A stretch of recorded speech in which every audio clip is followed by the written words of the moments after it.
Hey everyone, and welcome to Boston Autoblog.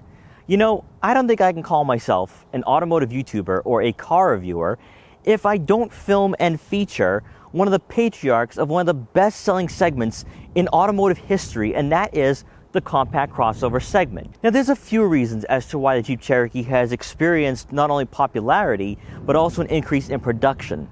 Now, one being the fact that a lot of consumers love crossovers.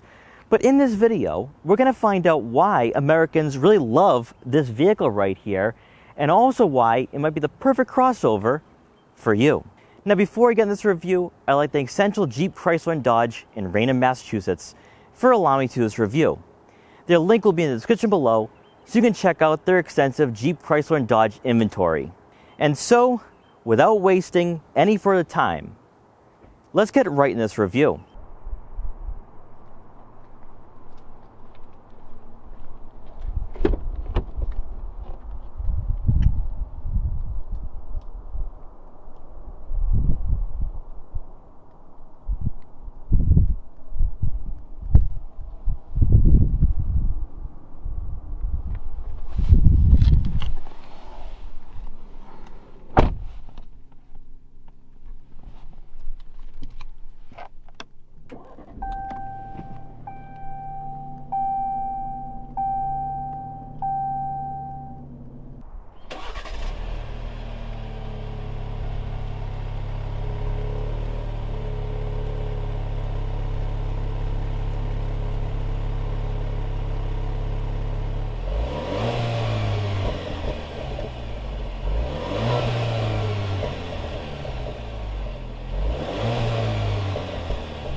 What we consider to be crossover SUVs today here in the United States most certainly wouldn't have been possible without the contribution of the Cherokee nameplate, which became a household name through the years of 1984 to 2001.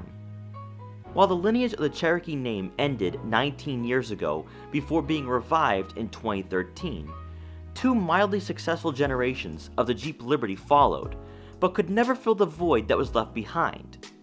Upon its return, the Jeep Cherokee became an overnight success and single-handedly contributed to the discontinuation of the Dodge Dart and Chrysler 200 so that Fiat Chrysler could increase production for this compact crossover to meet demand. Adding to the popularity is the Cherokee's seamless fit into the current Jeep lineup, as it perfectly slots between the Compass and Grand Cherokee. Rather than being seen as the rugged off-roader, it takes on the appearance of most modern-day crossovers it goes up against, with a size very comparative to its closer rivals. In terms of dimensions, the Cherokee is about 9 inches longer than the Compass, and 7 inches shorter and 4 inches thinner than the Grand Cherokee, making it appealing for consumers who love the practicality of crossovers, but have no interest in going with a mid-size SUV. More importantly for consumers living in colder regions of the United States, the Cherokee has a ground clearance of 8.6 inches, beating out most competition in its segment. Last year, the Cherokee experienced a facelift, which for the most part centered around the headlight design, but also the lower portion of the front fascia, by removing some unnecessary styling cues. By cleaning up the front end, the Cherokee has a much more distinguished road presence and draws positive attention by onlookers. On the Limited, LED headlights and fog lights will come standard, helping to illuminate dimly lit roads, but also modernizing the look of the Cherokee. Moving over to the side profile, all Limited models will be sitting on 18-inch diamond-cut aluminum wheels, which is an upgrade over the 17s found on lower trims. Body color folding side mirrors with turn signal indicators completes the front portion of the Cherokee, and you can option for the technology group, which gives you a list of enhanced safety features that also includes lane departure warning. Coming around to the back, changes were also made starting with the 2019 model year, with a subtle redesign for the taillights, but more noticeable is the refreshed tailgate that flows better with the rear fascia. The rounded off angles gives this crossover a more urban styling, while also fitting in with current design trends for most compact crossovers. You'll get LED taillights standard on the Limited for an up-to-date and aesthetically pleasing road presence when staring at the rear fascia. For performance, the Cherokee Limited we have today is powered by a 3.2-liter V6 engine that puts out 271 horsepower and 239 pound-feet of torque, and is paired with a 9-speed automatic transmission. You can option for a 2-liter turbocharged 4-cylinder engine that gets you 270 horsepower and 295 pound-feet of torque. For the drivetrain, front-wheel drive does come standard, but this model we have today has the optional 4-wheel drive system, which will likely be most popular in colder regions of the country.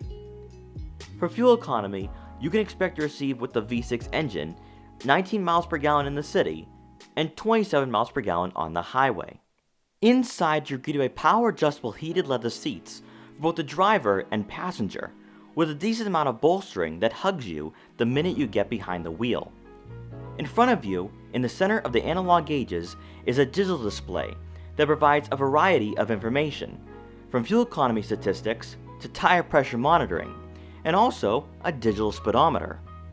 Then moving over to the infotainment system, we have the upgraded 8.4-inch touchscreen with Apple CarPlay and Android Auto compatibility, along with onboard navigation. The Uconnect system found throughout the Chrysler family of vehicles has a really nice resolution and is also pretty responsive. Compared to rivals from GM and Ford's Sync 3 system, I find this user interface to be more user-friendly. From the touchscreen, you can access your heated seats and steering wheel, which reduces button clutter below the screen.